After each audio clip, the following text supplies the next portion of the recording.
What's going on, everybody? This is John Jake Gaming on the mic here, coming at you with a brand new episode of the Memphis Dynasty here on NCAA 12, one of the underrated NCAA 12 games in the Xbox 360 generation. And we are towards the end of our first season, and we're hanging in there. You know, we're a scrappy football team. We're being competitive in a lot of these games. We're sitting at 4-5 right now. We got a chance to go bowling, but for us being in Conference USA, we got to win out, and it starts against our rival, UAB, who right now they sit at 3-6 with a 2-4 conference record. Kurt Herstreak is going to be rocking with us, but UAB is a slightly better team on paper, though. They're a C- overall squad, C- offense, C defense. We're D+, D ourselves, but we do have some guys coming in to visit here on this rivalry game weekend among some of our not necessarily key prospects. But speaking of players that are coming in to visit, there are two more that are ready to take that visit. One is Dominique Mills. He is ready to visit. He is not a soft commit to Ole Miss, so we still have a chance to get in there and maybe make up some ground on the Ole Miss Rebels. Would love to bring him on our football team, and you know, we have a lot of good playing time opportunities. We just made them lose 25 points right there, and now that he's on academic prestige, we're going to go ahead and schedule that visit. We only have two options, UAB or Marshall. I'm usually trying to schedule as soon as possible, and this is a good day to go ahead and try to get close that gap as much as possible with Dominique Mills. I could see him as a potential starter, which is why I really want to get him in as much as possible. Give him that pitch to the fan base. Do we have a solid fan base that's only going to get up from here? And he doesn't really care about Coach Prestige, so he might be a good fit for our football team. Now, the other guy that I wanted to come in and get a visit with is Shannon McCutcheon. He is a three-star scrambler from Tennessee. We are the only team that has given him a scholarship so far. He's really closing in, and I think it's time to go ahead and bring him in for a visit as well. Would love to have a dual threat quarterback as a starter on my football team eventually, because while I like Jesse Richards and what he's been able to do, I've been unfortunately been forced to condense the playbook a little bit, just because Jesse Richards, he's not very athletic, so we can't really run read options. Read options are a little bit more difficult to run in NCAA 12 versus what they are in NCAA 14. So what that means is that it's just more important to actually have someone that is capable of being a dual threat quarterback, trying to run those quarterback options, right? But we get plus 360 interest for Shannon McCutcheon, and we will also have him visit here in week 11. And finally, one more thing that I did want to do was I've been seeing a little bit of love for Ali Atkinson in the comments section. So what I want to do, and because he's really earned the opportunity, not that Matt Turner has been terrible, but Ali Atkinson has been better, actually a lot better. He has really stand out. I'm going to move Ali Atkinson up to that second string and give him a chance to really show out, because man, he is lightning in a bottle. Let's see if we can unleash him here in this episode, and I'll catch you guys on the field. So hope you guys are excited for this episode, for this gameplay and rivalry week action. If you are, make sure you go ahead, smack that like button, hit that subscribe button as well if you have to be brand new to the channel. I will catch you guys out on that football field for this rivalry game against UAB. Let's make it happen, y'all. Alright, boys, so we got our first collegiate start for Ali Atkinson. On a 2nd and 6, we're going to give him his first carry in his start. He's going to show some burst, tuck it back into the middle. It's a foot race, and the UAB safety has no chance to catch up whatsoever. Touchdown, Memphis, and Ali Atkinson is going to start the scoring off. Our former third-string running back, of all people, is going to find his way into the end zone. And we're off to a good start here. 7-0 is your score. So we're going to go back to that well once again. 3rd and short. We're going to try to give him the football once more. And Atkinson, he's going to find some burst again. Not a touchdown, but been really impressive with how he's been handling this so far. I mean, I'm with the way that he's playing, I am shocked that it took as long as it did for me to start him. But this other running back that's available, Matt Turner, he can do some things as well. He's going to find the end zone too. That's another touchdown for Memphis. That was meant to go onto the left-hand side, but the left-hand side was actually covered pretty well. We went to our secondary read, and because we went to our secondary read, we were able to get some points off of that. Had that blocking deep downfield as well. That's another touchdown for us. And we are dominating this game early on. 17-3 ends up being your score. As now we go back to Ali Atkinson on the run. Looking over to the right-hand side. He gets in open space. He gets across the 45-yard line. That is going to be yet another first down. And he's already at almost 100 yards rushing. So I feel like this is really just a great time to set up some play action. They are having a hard time stopping Ali Atkinson. And it works to perfection. As we get Tristan Hale open over the middle of the field because of that. And Tristan Hale gets a huge gain himself. The rushing attack setting up our passing. Imagine that, right? So now 2nd and 6 coming up as we throw over the middle of the field. We dump it off to Matt Turner. And Matt Turner will do enough in order to go ahead and pick up that first down. And now we're going to be sitting just right outside of the red zone to this point, as we'll try to set up yet another screen. We got options on both sides. Looks to the right, get it out to Tristan Hale. Gets one block, could not get a second. But that's all good because we get, you guessed it, yet another first down. It's been a great day for our offense today. As Ali Atkinson gets over to the right-hand side. He gets some blockers. And Ali Atkinson is going to find his way into the end zone, especially after we get through some minor freezing. I'm surprised with this game being 10+ years old that it hasn't crashed on me yet. But, it's all good in the hood, though. We're up 24-3. And UAB is just desperate to get anything going. Our defense has been pretty shut down so far, and they'll finally give up a sizable first down. That play right there is actually their longest play of the entire game. It's so crazy to think about. But now 3rd and 12, a chance to get him off the field. Looking over the middle of the field, it's going to be intercepted by Vince Tate. Tate trying to get around the running back. He will not be able to do that. Running backs are a lot faster than your average linebacker. But Vince Tate making a great play on this ball. This was telegraphed, and Vince Tate was just simply able to take advantage of it. Great day for our offense and our defense. We did not score on that possession, though, which is a tough look. But, great play by our defense anyways. As we go over the right-hand side, going back to Tristan Hale.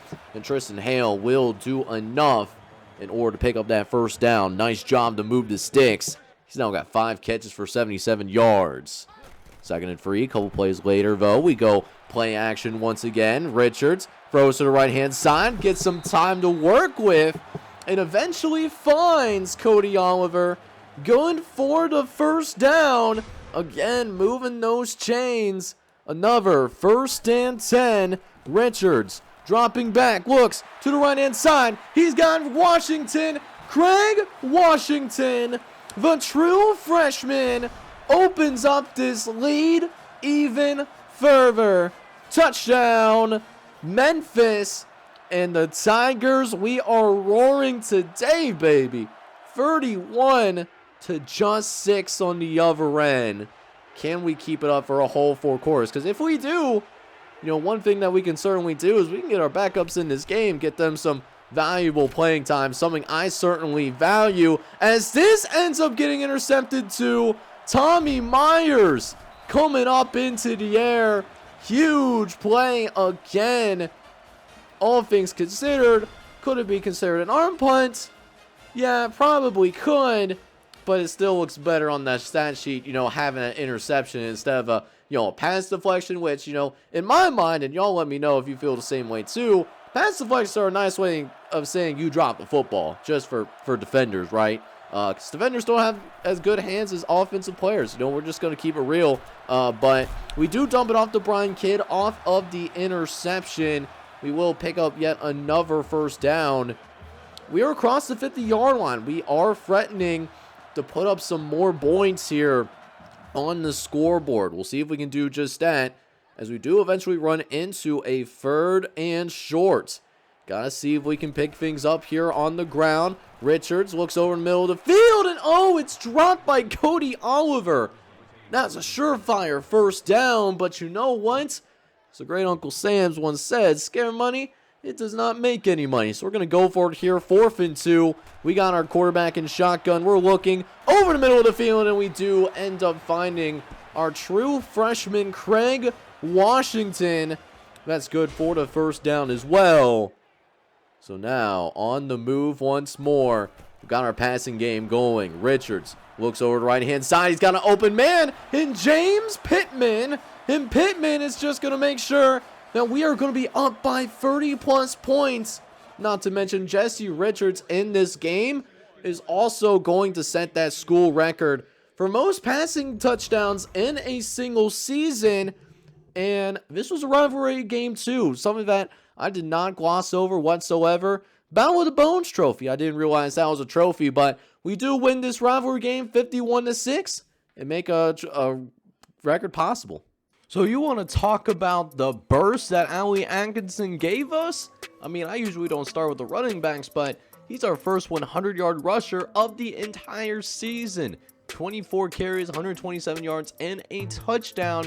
He's a difference maker that's going to earn some serious playing time.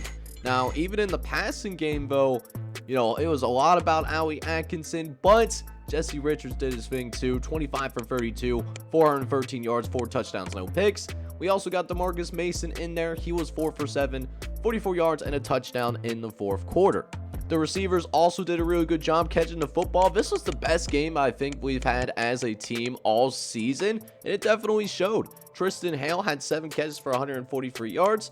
James Pittman had 5 catches, 80 yards, and a couple of touchdowns too. Also managed to find their way into the end zone. Of course, Ali Atkinson through the air, so he ends up with 2 touchdowns. Chris Washington had a touchdown. He's a true freshman. And then Matt Turner, our now 3rd-string running back, but he can still do some good things as well. 2 for 61, also had that score. But to accompany the great day that our offense had, our defense was also shut down today. Tommy Myers led the team in solo tackles today. He had 5 in this one. Vince Tate and Julian Jackson also had 4 tackles to their name as well. We got a ton of TFLs, but we only got the 1 sack today, so that was a little bit surprising. Tony Blankenship was the only person to get a sack, and I actually don't remember if that happened before or after our starters left the game, so, you know, do what you want with that information. But defensively, played phenomenally today. 4 interceptions. Jonathan Yates got a pick. Jack Scott got a pick. Tommy Myers got an interception, and then Vince Tate also got an interception as well. No forced fumbles, but when you force 4 turnovers on the opposite team, you're going to win a lot of games. And like I said, best game that we played in this entire series. This was even better than the FCS game that we had back in non-conference action. Not to mention, it feels good to win the Battle with the Bones. Now, after the game, because we had some great visits, we were able to pick up a few commits out on the recruiting trail. We got Ty O'Connor, who's a 2-star guard from Kirksville, Missouri. We also got Adam Smith, the 159th ranked corner in this class. He's from Collinsburg, Tennessee. He's a home state guy. And then finally, we picked up Dan Washington, the number 105 quarterback in this class from Hopewell, Virginia. He's a dual threat quarterback that will need some seasoning. However, it's not all sunshine and rainbows, as the 3-star defensive end that we were going after, Jason Taylor, he has also signed on that dotted line, and he is going to commit to Marshall, who we will be playing in what will end up being a doubleheader here in this episode. In other news, we do get some other notable recruiting news as well. Shannon McCutcheon, he hasn't signed on the dotted line, but he did let us know that he is also going to be a verbal commit to us. Would be a pretty big signing for our football program. So like I said in that little recruiting update that you just saw right there, we do have Marshall on our schedule next, and because that UAB game was just such a lopsided win, and I'm looking at this Marshall team. Marshall is not doing so hot right now. They're 2-8, so I'm just going to go ahead and show some quick highlights, and hey, what'd you know? You get yourself a little doubleheader. Appreciate you sticking around, which, by the way, if you still haven't done so yet, make sure you hit that like button. Hit that subscribe button, otherwise Scott is going to haunt your dreams tonight. That is Zach Scott that is going to take it all the way into the end zone. Touchdown, Memphis. And that's going to finally get the scoring started. This was a 0-0 game after 1 quarter of action. Can you imagine that in modern college football? Could never be me. It really could never be me, but we do eventually get that scoring started finally, as we put it on Marshall here early. 2-8 Marshall, by the way. They have struggled throughout the course of this year, but they get a little bit lucky as Zach Scott, who had that interception return earlier, he is going to get taken to the crib, and Marshall is going to score a touchdown of their own. And with 3.5 minutes left to play here in the second quarter, they're going to tie this ball game. Both defenses have been playing pretty well. Our defense having a bad moment there, but you know, whoever's going to get their offense to wake up a little bit more is going to end up in this game. And you know, that's the beautiful thing about this series, this team right now. Like, yes, we are technically the better team on paper. You know, we're sitting at, I believe, 5-5 going into this game now that we, you know, got that win against UAB. But, you know, we're still not that talented of a team, so anybody could beat us on any given day. We can't just walk in and assume we're going to get a win, right? We have to work for it, and Ali Atkinson's going to help us out in terms of working for that said win. Going to take this thing all the way to the crib. Not a guy that's gotten a lot of touches this year. I mean, last game was an exception, but when Ali Atkinson touched the ball, he has been dynamite. And, you know, we got a guy or two that was red-shirted at the running back position this year, but even when he comes back, you know, it's going to create some hard decisions for the running back position in year number 2. He's trying to play for some more playing time. And speaking of getting some more playing time, Rocky Scott is going to get some playing time. He's going to get some TV screen, and he's going to take it all the way into the end zone. Touchdown, Memphis. He almost ended up getting caught from behind. It would have been embarrassing if he did, but it does end up being a scoop and score by a big fella. You absolutely love to see it. This defense, they came out and they are playing really well today. So they get another defensive score because of that. We're up 21-7. And in the second half, we start to open things up here too. Matt Turner gets an opportunity. He's going to take it into the end zone as well. He's also going to score yet another touchdown as the Memphis Tigers get yet another one up on the scoreboard. We're now talking 28-7. Gonna be that score. Matt Turner on the move. As now we have a chance to really shut the door on them once and for all. 2nd and 24 though, not where we want to be. We're gonna try to send this thing deep though if we get some time, but we don't get the time. And that's a shame because we had a man open downfield. We just couldn't get to him in time. And you know, we've been taking a lot of safeties. That might be our 4th safety that we accepted this season that we were caught with. Just not really good awareness by Jesse Richards whatsoever. You know, we got to be a little bit better than that. And that's partially on me. It is partially on me. I'm going to keep it real, you know. Like to blame it on the computer players. But, you know, sometimes you just got to keep it 100 even with these dynasties. It's partially on me, but got to get a better offensive line too. That's one of the long grocery list of things that, you know, I want to really beef up, is that offensive line, because if we can control the trenches, we can be in any game that we play in, and we can give Richard time to make more plays like that. Pittman gets behind the defense there. He's going to score yet another touchdown for us, and that should be enough to pull away. I mean, in the 4th quarter, after the extra point, we're not up by 20, but we're basically up by 20 with this being a free possession game now. And not only are we going to get one win in this episode, oh no, that's not good enough for me. we're going to end up getting 2 wins in this episode. We go 2-0 in an unexpected doubleheader. And we're also going to be bowl eligible, 6-5. To do that in our first year with the kind of talent that's on this roster, I really can't be mad at it. Loved how these guys have worked. And, we're looking to finish this year strong. That's for darn sure. I hope we can make that happen, as we will take a minute to take a look at the stats in this particular game. Jesse Richards is going to end up going 16 for 30, 326 yards, 2 touchdowns. So, pretty good game for him. You love to see it. Ali Atkinson did also attempt a pass as well. But one thing about Ali Atkinson, he struggled to get going on the ground this time around. He did contribute in the receiving game, but Matt Turner was the one that had our big rushing play today. He had that 47-yard scamper into the end zone. He had 74 yards off of 4 carries. But as for the rest of his offense, Cody Oliver was solid, 5 for 72. Led the team in catches today. Tristan Hale was 3 for 69. That's nice. Ali Atkinson actually led the team in receiving yards. He had 80 yards and a score.